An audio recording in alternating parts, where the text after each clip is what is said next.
Gross for the Bass Guitar Channel. Today I'd like to continue our exploration of the G Mixolydian flat 6 mode, which is the 5th mode of a C melodic minor.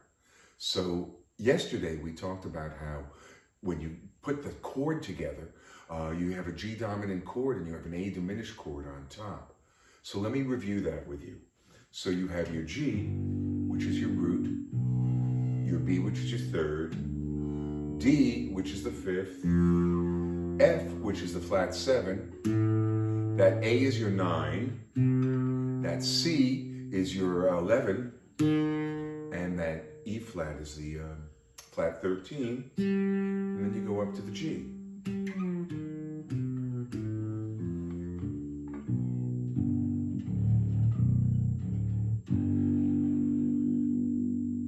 Now, that A diminished chord, that was the A, the C, and the E flat.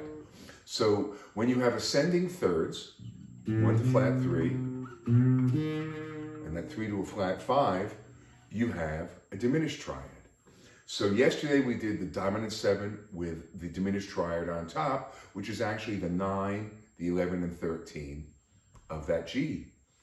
Today, once again, we're going to talk about the power of one note.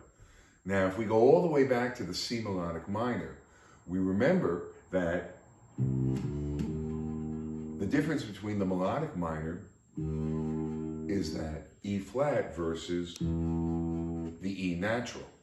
So now we're going to change the G dominant to a G sus. How do we do that? We go root 4, 5 instead of root 3, 5.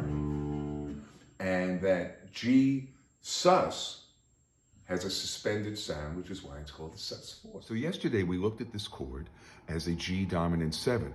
Today we're going to look at it as a G sus, which would be G, C, D, F, which also is 1, 4, 5, flat 7. Then of course we have that 9, 11, flat 13, which yesterday we figured out was an A diminished triad. So let's put the whole thing together.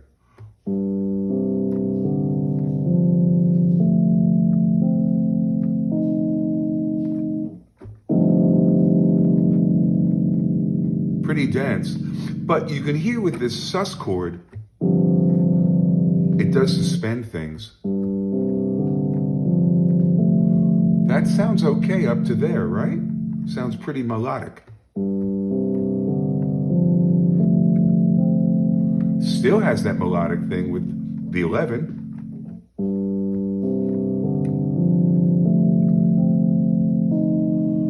Now that adds some tension to it. So let's go over to the bass and let's take a look at this arpeggio. You have your root, your 4, your 5, your flat 7, your 9, 11, flat 13, octave.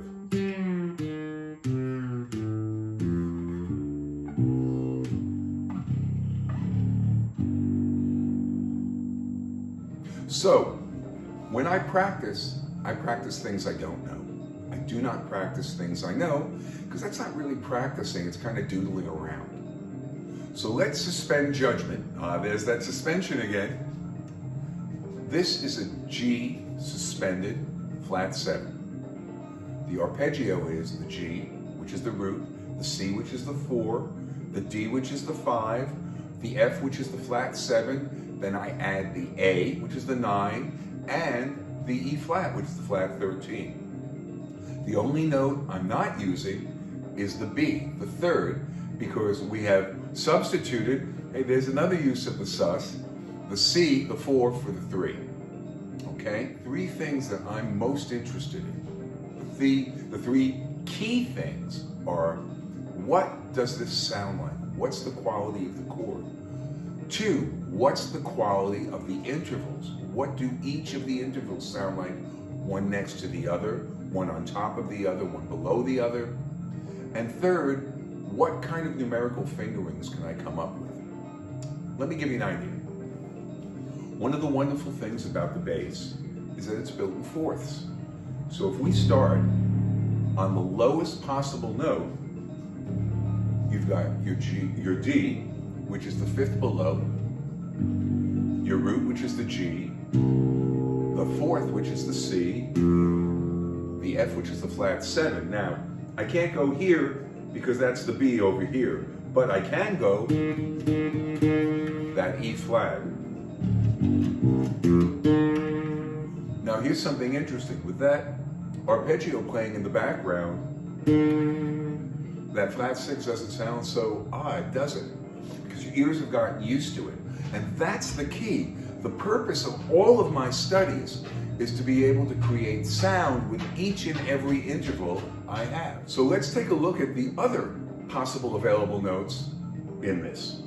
You've got your 2, your 5, your octave, there's your 11, which is the 4 up the octave, and the flat 7.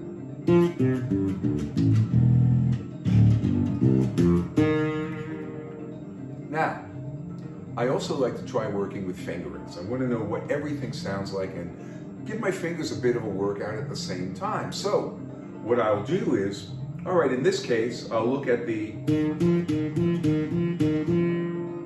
and now I'm going to use the B for this exercise. So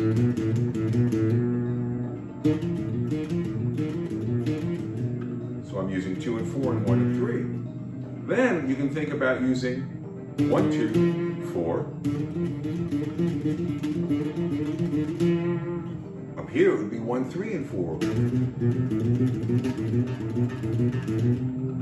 Then put it together.